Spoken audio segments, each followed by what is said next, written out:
On m'objectera qu'une fois mis en application en Allemagne, le national-socialisme se révéla être une dictature implacable. Je réponds que la situation du moment l'exigeait. En 1932, l'Allemagne était au bord de l'asphyxie. Pour la sauver, il fallait pouvoir gouverner sans être gêné ni par l'opposition, ni par le parlementarisme incapacitant, ni par l'agitation bolchevique.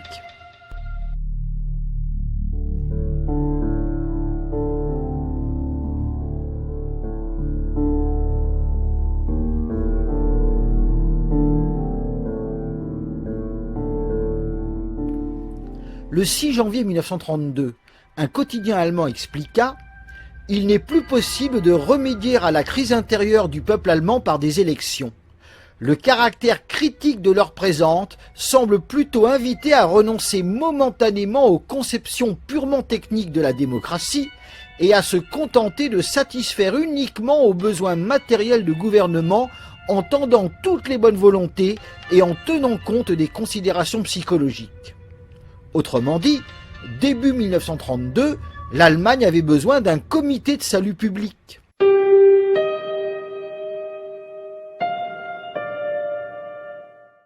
Pourquoi cela? À Nuremberg, Hermann Göring apporta la réponse. Il rappela que de 1925 à 1932, pas moins de 30 élections avaient été organisées avec jusqu'à 37 partis en lice. Il en résultait une instabilité politique permanente qui empêchait toute action gouvernementale efficace. Son co-accusé, Walter Funk, confirma. Le gouvernement, ou plutôt les gouvernements, n'avaient pas d'autorité. Le système parlementaire n'avait plus aucune efficacité. Mensonge de nazi? Pas du tout. En 1930, l'Allemagne comptait 17 grands partis et une multitude de petits mouvements. Au mois d'août, un journaliste américain souligna la nécessité d'une dictature en Allemagne afin qu'un gouvernement puisse agir sans être paralysé.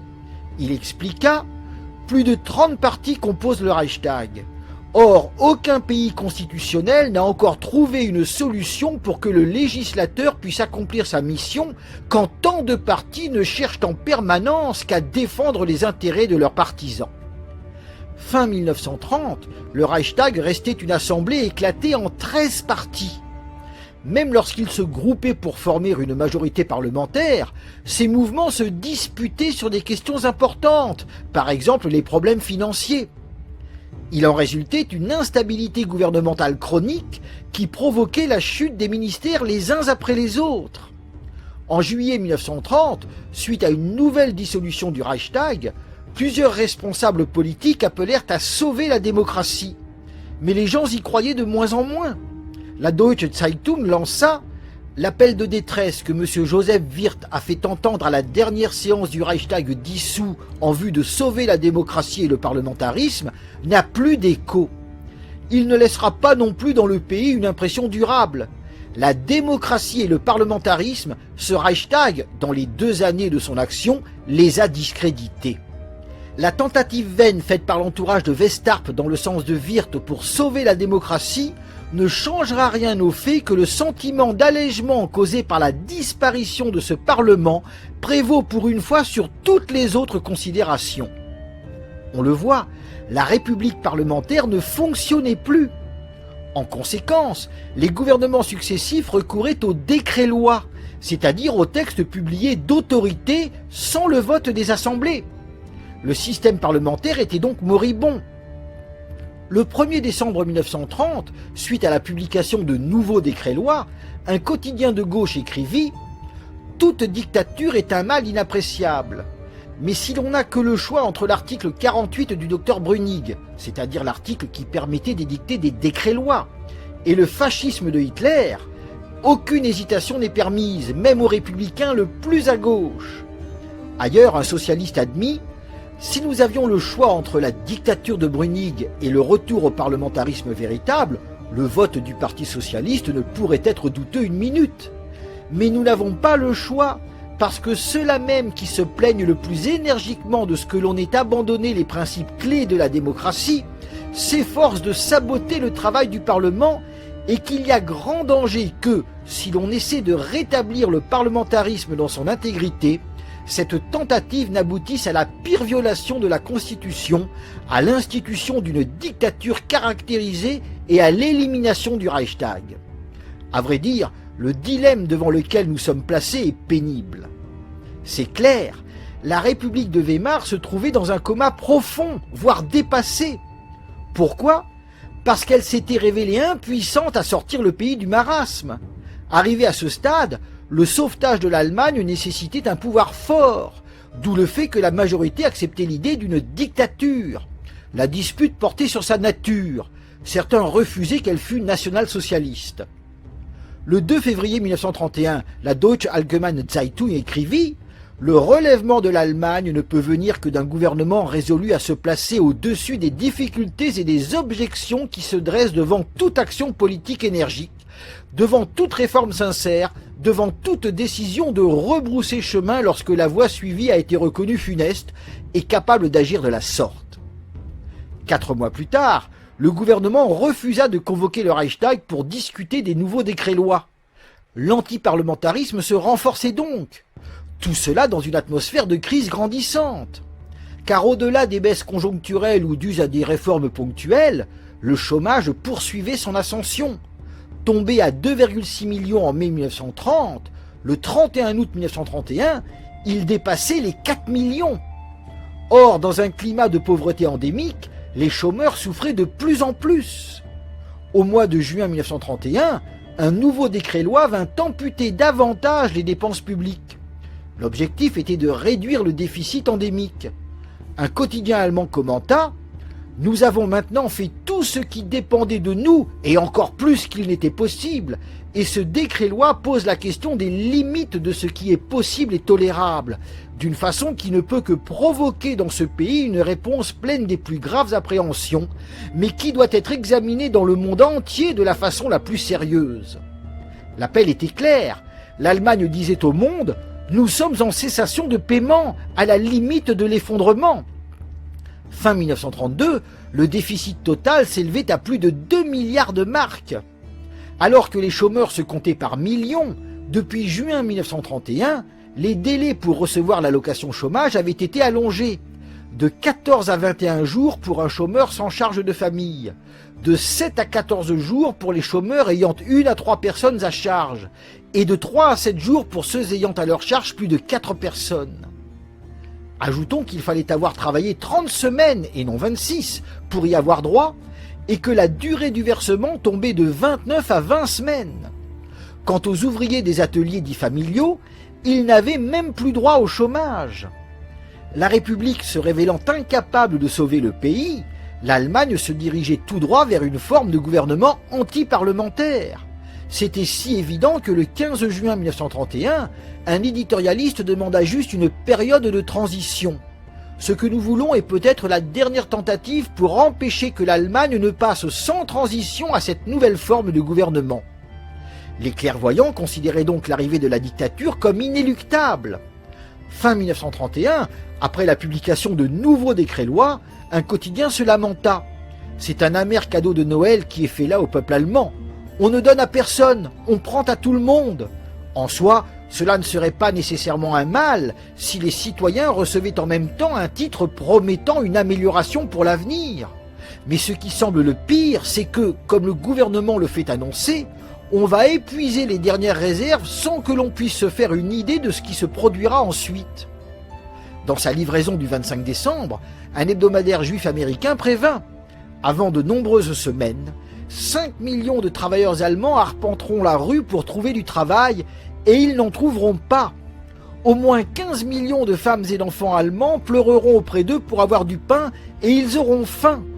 Un quart de la population allemande est proche de la famine et aigrie jusqu'au désespoir. » Pour ces millions de petits, d'oubliés, Adolf Hitler représentait le dernier espoir. Début 1932, la crise se renforçant, la démocratie recueillait de moins en moins de suffrages. Alors qu'Hitler lançait un message à ses troupes, un quotidien lança « Il n'est plus possible de remédier à la crise intérieure du peuple allemand par des élections. » En avril 1932, le fatalisme politique avait submergé l'Allemagne. Face à l'aggravation de la crise, l'éventualité d'une dictature apparaissait de plus en plus certaine. Les 13 et 14 septembre, annonçant une nouvelle dissolution du Reichstag, la presse française parla de la dictature en Allemagne. L'intransigeant titra « L'Allemagne en pleine dictature ». Il ajoutait « La République allemande malade subit son sort sans réagir ». 2 jours plus tard, cette même presse annonça « La succession de la République allemande est ouverte ». Le régime de Weimar était donc bien moribond.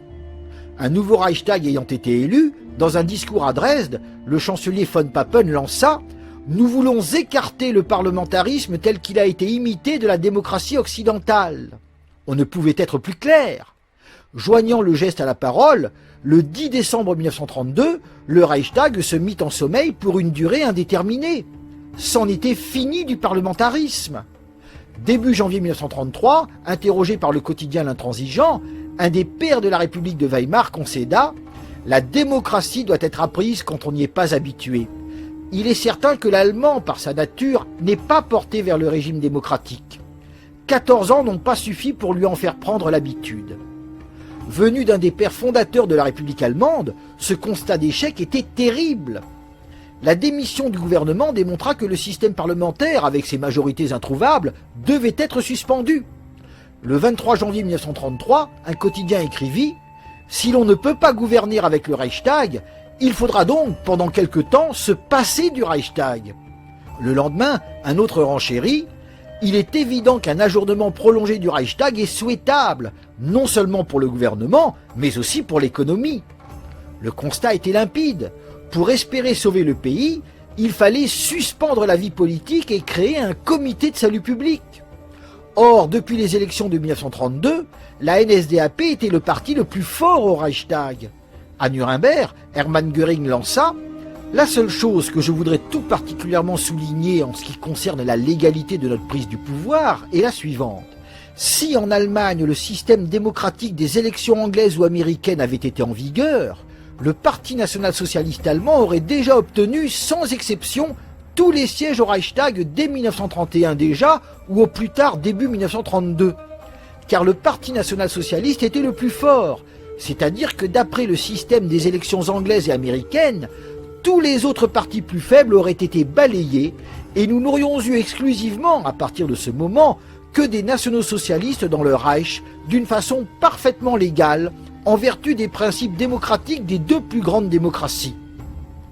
Voilà pourquoi le 30 janvier 1933, Hitler fut appelé à former ce comité de salut public qui suspendrait la vie politique afin de sauver le pays. Sans attendre, il gouverna comme il le devait, c'est-à-dire de façon dictatoriale, en énonçant un plan de 4 ans. Dans Mein Kampf, toutefois, Hitler avait prévenu « À la longue, les systèmes de gouvernement ne s'appuient pas sur la contrainte et la violence, mais sur la foi en leur mérite, sur la sincérité de la représentation des intérêts du peuple et l'aide donnée à leur développement. » Seulement voilà, on ne réforme pas une société d'un coup de baguette magique. Une période de transition est toujours nécessaire. C'est ce qu'on appelle une période révolutionnaire. En 1936, cet auteur français l'avait parfaitement compris.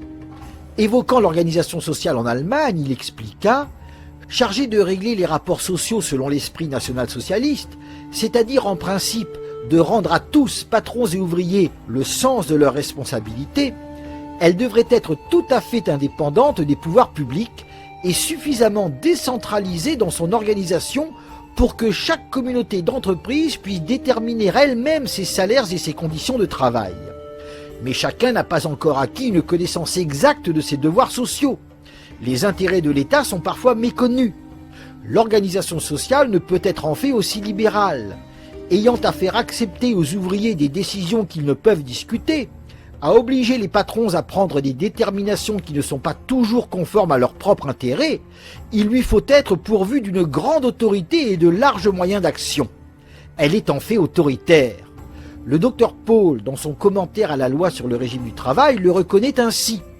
Si le but poursuivi par la nouvelle loi sur le régime du travail est de préparer une saine autonomie dans le domaine social, ce but ne pourra être atteint qu'après avoir écarté les tendances divergentes qui datent encore de l'ancien régime, et après un temps d'éducation qui, espérons-le, ne sera pas trop long. Une période de transition s'impose entre la débâcle de l'ancien système des syndicats marxistes et le moment où les hommes et les organismes seront mûrs pour la politique sociale du national-socialisme. Durant cette période de transition, l'État doit s'immiscer plus qu'il ne le voudrait lui-même dans l'organisation des rapports sociaux. Je suis donc persuadé qu'une fois la révolution achevée, le régime hitlérien se serait détendu. Le malheur de l'hitlérisme fut, hélas, de n'avoir jamais connu cette stabilité qui permet la détente. À son arrivée, il dut faire face aux ennemis de l'intérieur, les communistes notamment, et à partir de 1937, il fut confronté à la guerre que les bellicistes anglo-américains préparaient. Je reviendrai sur tout cela. En 1945, le régime hitlérien fut laminé.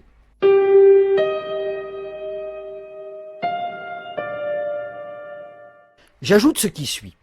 On affirme que sous Hitler, la Gestapo surveillait tout le monde et qu'à la moindre parole contre le régime, le citoyen était immédiatement jeté dans un camp de concentration. Personnellement, j'aimerais que cela fût vrai, car dans les années 30, l'Allemagne comptait environ 65 millions d'habitants. Les 20 000 détenus dans les camps représentaient 0,03% de la population. Si donc la Gestapo avait surveillé, traqué et débusqué tous les opposants pour les interner, ces chiffres prouveraient que le régime national-socialiste fut le plus populaire de l'histoire. Même pas 0,5% d'opposants. La vérité est cependant ailleurs. Bien que l'Allemagne de Hitler fût un régime policier, la police n'était pas partout et surtout, elle ne traquait que les opposants réellement dangereux. On pouvait critiquer l'État sans être mis en prison. À Nuremberg, Hermann Göring le rappela. Lorsque cette opposition gênait sérieusement notre travail constructif, nous ne la tolérions naturellement pas. Lorsqu'il ne s'agissait que de bavardages inoffensifs, elle n'était pas prise en considération. Une simple comparaison démontre la véracité de cette affirmation. Le 19 août 1934, peu après la mort du président Édimbourg, le pays fut invité à exprimer sa confiance en Adolf Hitler. Plus de 4 millions d'Allemands exprimèrent leur défiance. On peut donc dire qu'un an et demi après l'accession des nationaux-socialistes au pouvoir, les opposants se comptaient par millions. À supposer que la Gestapo ait débusqué puis emprisonné 5% d'entre eux, plus de 200 000 détenus auraient peuplé les camps. Or, en mars 1935, on en comptait moins de 10 000. Preuve que sous Hitler, vous pouviez vous opposer verbalement au régime sans pour autant être incarcéré. Au lendemain du plébiscite, d'ailleurs, le Führer lança « Ce sera mon devoir et celui de nous tous de renforcer cette unité nationale et de gagner par une lutte grandiose, résolue et tenace les derniers restes de notre peuple à l'idée et à la doctrine nationale-socialiste. » C'est clair, Hitler voulait améliorer la situation du pays pour gagner à lui les derniers réfractaires. C'était conforme à ce qu'il avait écrit 10 ans plus tôt dans Mein Kampf. Voilà pourquoi on peut être national-socialiste sans pour autant vouloir enfermer les opposants. On m'objectera qu'à peine arrivés au pouvoir, les nationaux-socialistes ouvrirent des camps de concentration. J'en conviens, mais encore faut-il expliquer honnêtement pourquoi. Ce sera l'objet du prochain épisode.